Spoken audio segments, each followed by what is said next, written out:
muito feliz de participar desse banquete espiritual.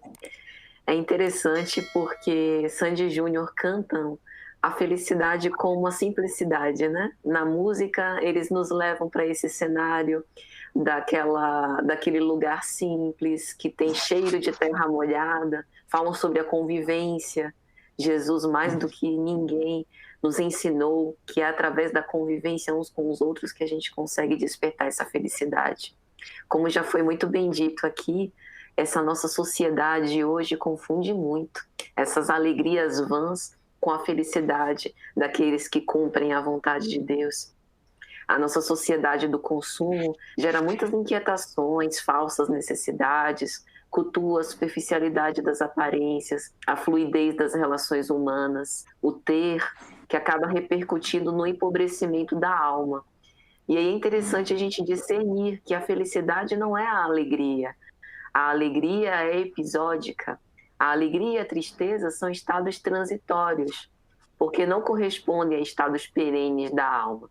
A alegria e a tristeza têm prazo, mas a felicidade é uma disposição interna para entender e apreciar a vida. E logo no início, Thaís lembrou do Sermão das Bem-aventuranças, e o Sermão das Bem-aventuranças faz parte do Sermão da Montanha, que está lá no capítulo 5, 6 e 7 de Mateus. E no capítulo 6 de Mateus, Jesus faz uma exortação para a contemplação da natureza. E é interessante como felicidade e paz estão relacionados, quando ele diz: olhai para as aves dos céus, que não semeiam, nem cegam, nem ajuntam em celeiros, e vosso Pai Celestial as alimenta. Não tendes vós muito mais do que elas? Qual de vós, com todos os seus cuidados, pode acrescentar um côvado à sua estatura? Então ele nos lembra para que a gente sempre recorde de olhar a simplicidade, a naturalidade, com que tudo quanto existe na criação tem o seu lugar, tem o seu papel. E nós também temos o nosso lugar, o nosso papel e a nossa missão. É por isso que a infelicidade, o prefixo in, como uma negação da felicidade, tem muito mais a ver com a ignorância, com o afastamento da nossa própria consciência. No Espiritismo, nós acreditamos que a lei de Deus está inscrita na consciência, né? E foram referidos muitos filósofos importantes, e aqui eu queria me lembrar de Cícero. Cícero foi um dos filósofos do estoicismo, e ele dizia que só seria possível ser feliz por meio da virtude, do autocontrole na convivência. Então a felicidade não é um estado que a gente cultiva sozinho, mas junto com os outros. É quando a nossa alma sorri. E isso não necessariamente tem a ver com fruir as sensações corpóreas. Por isso que a gente falou sobre propósito no encontro anterior, e isso também tem tudo a ver com a realização de felicidade. Porque a falta de propósito também colabora para nos tornar mais infelizes e desesperançados. Tem um filósofo que eu gosto muito, que é Alberto Roden, e quando ele fala sobre o Sermão das Bem-aventuranças, ele ratifica o que Thaís falou, né? Que o Sermão das Bem-aventuranças é esse hino de felicidade. E só é assim porque quem profere o Sermão das Bem-aventuranças é o Cristo, que já apresentava naquela época uma comunhão indissociável com Deus. É como o padre disse, esse shalom que significa preenchimento de Deus, plenitude. Então, quando Cristo fala sobre as bem-aventuranças, ele não está fazendo um discurso teórico. Ele está querendo dizer em palavras simples como que um espírito puro, como que o Filho de Deus se sente ao fazer a vontade do Pai. E como a gente também pode sentir essa verdadeira felicidade. Então, as bem-aventuranças são experiências crísticas, porque lembram essa essência divina.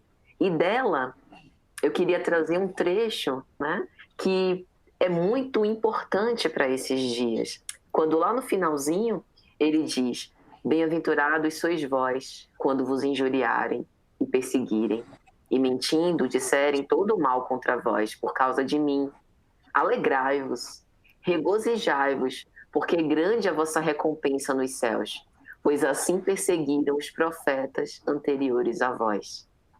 Nós que temos essa verdade no nosso coração, por vezes contrariaremos os interesses humanos, os interesses transitórios.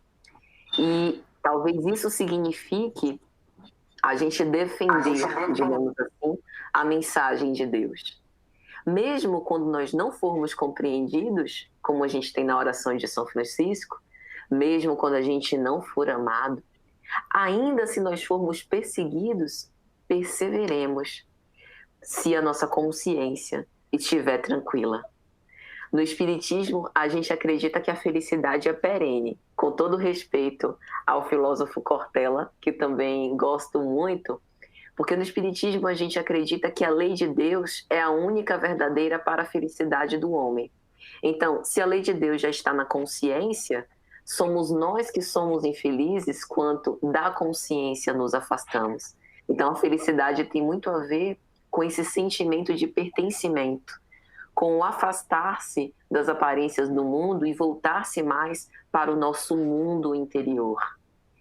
E por isso, mais uma vez referindo Jesus, ele nos disse: eu tenho-vos dito isso, né, sobre a aflição, sobre o consolo que vem depois de todas as perseguições e injúrias, para que em mim tenhais paz.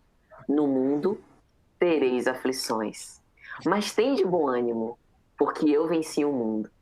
Então, que nos momentos de tristeza a gente recorde o que é permanente. O que é material transita e passa. Os dissabores, as aflições, as dificuldades. Mas essa nossa comunhão com Deus, isso é para sempre.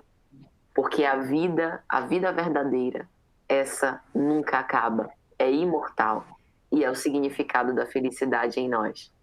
E aí eu termino com um trechinho de um poema de Carlos Drummond de Andrade, chamado Pacto com a Felicidade. Ele vai dizer: reservarei minutos de silêncio para ter a oportunidade de ouvir. Não vou lamentar nem amargar as injustiças. Vou pensar no que eu posso fazer para diminuir os seus efeitos. Eu terei sempre em mente que um minuto passado não volta mais. Eu vou viver todos os minutos proveitosamente. Não vou sofrer por antecipação, prevendo futuros incertos, nem com atraso, lembrando de coisas sobre as quais não tenho mais ação. Não vou pensar no que eu não tenho e no que eu gostaria de ter, mas em como eu posso ser feliz com aquilo que eu possuo. E o maior bem, que ninguém me deu e que nem eu mesmo comprei, esse é a própria vida, a vida dada por Deus. Então, meus amigos, sejamos felizes. Muita paz a todos.